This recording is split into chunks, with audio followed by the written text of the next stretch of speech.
সিরাজগঞ্জের তাড়াশে ক্যান্সার আক্রান্ত হওয়ায় ছেড়ে গেছে স্ত্রী সন্তান। ছেলে চিকিৎসার জন্য ভিক্ষা করতে মানুষের দ্বারে দ্বারে যান বৃদ্ধ মা। চিকিৎসা বঞ্চিত হয়ে এখন জাহাঙ্গীর নামের এক যুবক মানবেতর জীবন যাপন করছে। চলনবিল প্রতিনিধি সোহেল রানা সোহাগের প্রতিবেদনে বিস্তারিত আছেন বৃষ্টি দাজেল।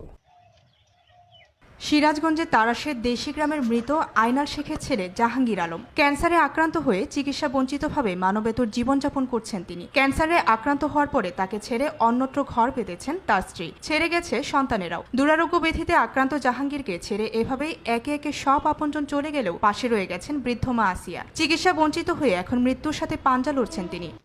আস্তে আস্তে বৌসাল তো মনে হয় যে এই অবস্থা থেকে বৌসালই চলে গেছে। আমার খোঁজটা নিল না মা জননী আর পেটে থুসে মানুষ করছে, এটাকে তাই আর ফালা দিতে পারলে না। আমি তো বাঁচতে চাই আপনার মতো আমি তো চলাফেরা করতে চাই।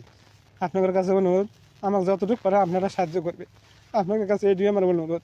সরকারি খাস জমিতে একটি জীর্ণ কুটিরে ছেলেকে নিয়ে মানবেতর জীবনযাপন করছেন বৃদ্ধ মা। সন্তানের চিকিৎসা খরচ বহন করতে না পেরে এখন গ্রামে গ্রামে ভিক্ষা করে বেড়াচ্ছে মা। সন্তানকে সুস্থ করতে সমাজের বৃত্তবান সহ সরকারি সহযোগিতা কামনা করেন তিনি। কি করবো আমরা, আমাদের তো কোনো করার ক্ষমতা নাই।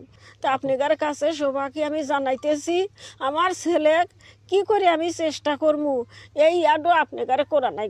এদিকে এলাকাবাসীরাও জানান, ক্যান্সারে আক্রান্ত হওয়ায় জাহাঙ্গীর আলমকে ছেড়ে গেছে স্ত্রী ও সন্তানেরা। ক্যান্সার হয়ে চিংড়া আর চলে ফিরতেছে না। স্কুলের সোয়াল পাল আসলেও তারা বেটারা বিয়ে করছে, তারা সোয়ালের বাপ, তারা বাপের দেখতে আসে না। চিকিৎসা তো দিতেই পারতেছে না। সোয়াল তো গাড়ি করে পারে না, সোয়ালের বউ বাচ্চা ছিল, ঘৃণা করে তারা চলে গেছে।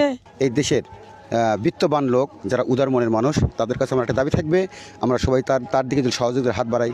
সরকারের পাশাপাশি সমাজের বিত্তবান মানুষগুলো যদি অসহায় জাহাঙ্গীরের পাশে দাঁড়িয়ে চিকিৎসা ব্যবস্থা করে দেয়, তাহলে হয়তো বেঁচে যেতে পারে একটি জীবন। সকলের সহযোগিতা ফিরে পাক সুন্দর জীবন, এমনটাই প্রত্যাশা সকলের। বৃষ্টি দাজেল, আনন্দ টিভি, ন্যাশনাল ডেস্ক।